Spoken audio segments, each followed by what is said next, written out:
Today we're going to talk about the word owe. I'm going to teach you the basic meaning of the word, as well as some really useful expressions that you can use in your daily life.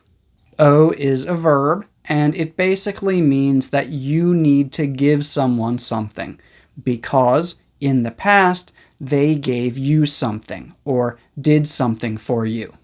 Often, but not always, the thing that you owe is money that you borrowed. When you borrow money from someone, they usually expect you to give them back that same amount of money sometime in the future.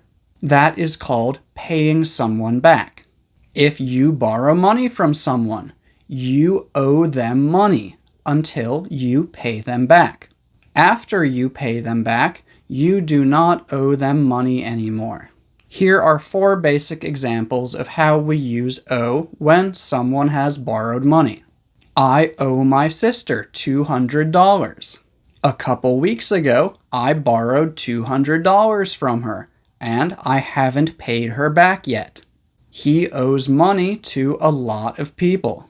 He has borrowed money from a lot of people, and he hasn't paid them back yet.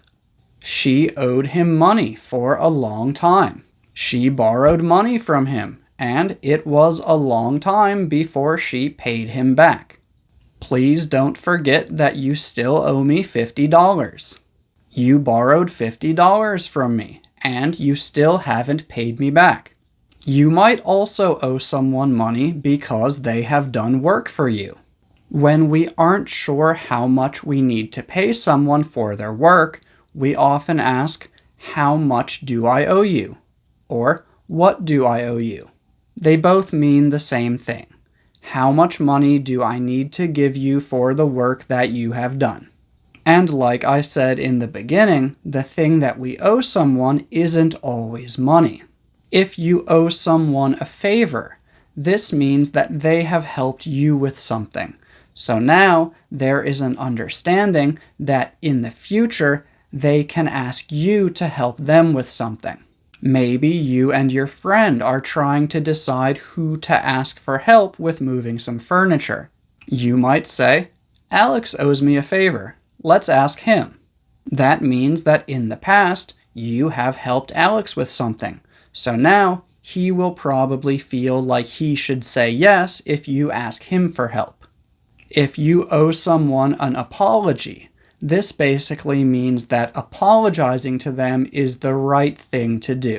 You might say to someone, "I owe you an apology." This tells them that you know that you did something wrong, and you want to say sorry. If someone says you owe me an explanation, this means 1, I am upset with you, and 2, you need to explain this situation to me. You need to tell me what happened.